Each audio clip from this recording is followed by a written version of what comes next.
Dalam kehidupan sehari-hari, kita pasti sering berhubungan dengan senyawa asam dan senyawa basa. Contoh asam dalam kehidupan sehari-hari adalah cuka. Cuka mengandung senyawa asam, asam asetat. Contoh yang lain adalah lemon. Lemon mengandung senyawa asam, yaitu asam sitrat. Contoh basa dalam kehidupan sehari-hari adalah sabun yang kita gunakan ketika kita mandi. Sabun itu mengandung natrium hidroksida. Mungkin kalian pernah dengar kalau asam rasanya masam dan basa rasanya pahit. Namun, tidak semua asam rasanya asam dan basa rasanya pahit. Lantas, bagaimana cara kita membedakan antara asam dan basa? Berikut, Ibu akan bahas tentang perkembangan teori asam dan basa. Simak videonya sampai selesai ya. Teori asam basa yang pertama adalah teori Arrhenius. Menurut Arrhenius, asam adalah zat yang terionisasi dalam air melepaskan ion H+, sedangkan basa adalah zat yang terionisasi dalam air melepaskan ion OH-. Pada teori Arrhenius ini, pelarutnya hanya menggunakan air. Contoh, asam klorida atau HCl jika dilarutkan dalam air, dia akan terurai menjadi ion H+ dan ion Cl-. H+ di sini dia menandakan bahwa dia adalah senyawa asam. Contoh yang lain, natrium hidroksida atau NaOH. NaOH ketika dilarutkan dalam air, maka dia akan terurai menjadi ion Na+ dan ion OH-. Adanya ion OH- di sini menandakan bahwa ini adalah senyawa basa. Reaksi antara asam dan basa itu akan menghasilkan garam dan air. Contohnya, ketika HCl direaksikan dengan NaOH, maka akan terbentuk garam NaCl dan air atau H2O. Teori asam basa yang kedua yaitu teori Bronsted-Lowry. Asam adalah spesies yang berperan sebagai donor proton. Donor itu kan memberi ya, berarti nanti dia akan memberikan proton, yaitu memberikan H+.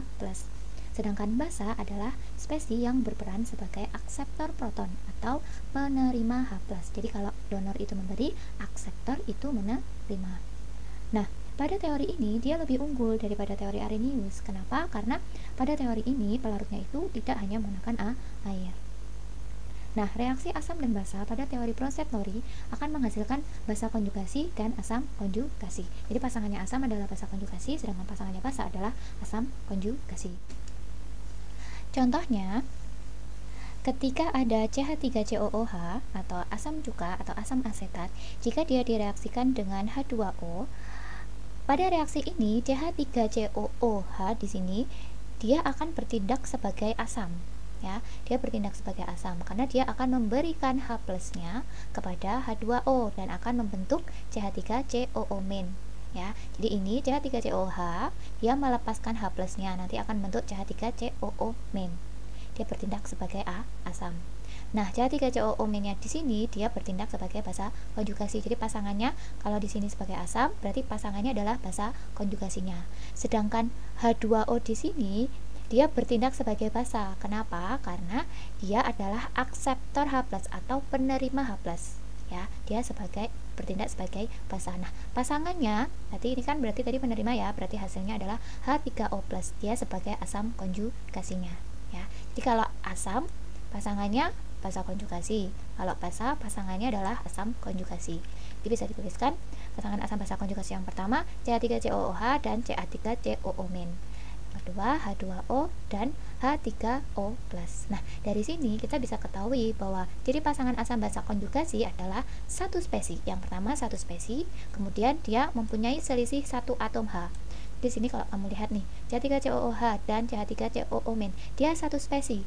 Jadi CH3COO nggak mungkin sama H2O karena dia beda spesies. Yang dimaksud spesies itu berarti di situ. Nah, kemudian dia selisih satu atom H. Ini ada H-nya, ini nggak ada. Berarti kan dia selisih satu atom H. Contoh yang kedua, yang H2O juga sama H2O dan H3O+. Satu spesies dan mempunyai selisih satu atom H. Teori asam basa yang ketiga yaitu teori Lewis. Asam adalah spesies akseptor pasangan elektron. Akseptor berarti nanti dia akan menerima pasangan elektron. Sedangkan basa adalah spesies donor pasangan elektron. Donor berarti dia akan memberikan pasangan elektron. Teori Lewis ini dia lebih umum dibandingkan teori Arrhenius maupun Bronsted-Lowry. Menurut teori ini, reaksi asam dan basa itu akan menghasilkan ikatan kovalen koordinasi. Contohnya misal di sini ada NH3. NH3 direaksikan dengan BF3, maka akan terbentuk NH3BF3. Nah, NH3 di sini dia mempunyai PEP ya. Dia punya satu pasangan elektron bebasnya. Nah, karena dia punya PEP, PEP-nya akan diberikan atau didonorkan kepada BF3. Maka NH3 di sini dia sebagai basa, karena basa tadi adalah donor pasangan elektron, sedangkan asam dia yang menerima pasangan elektron. Oke, sekian video pembelajaran dari Ibu, semoga bermanfaat. Sampai bertemu di video selanjutnya. Terima kasih.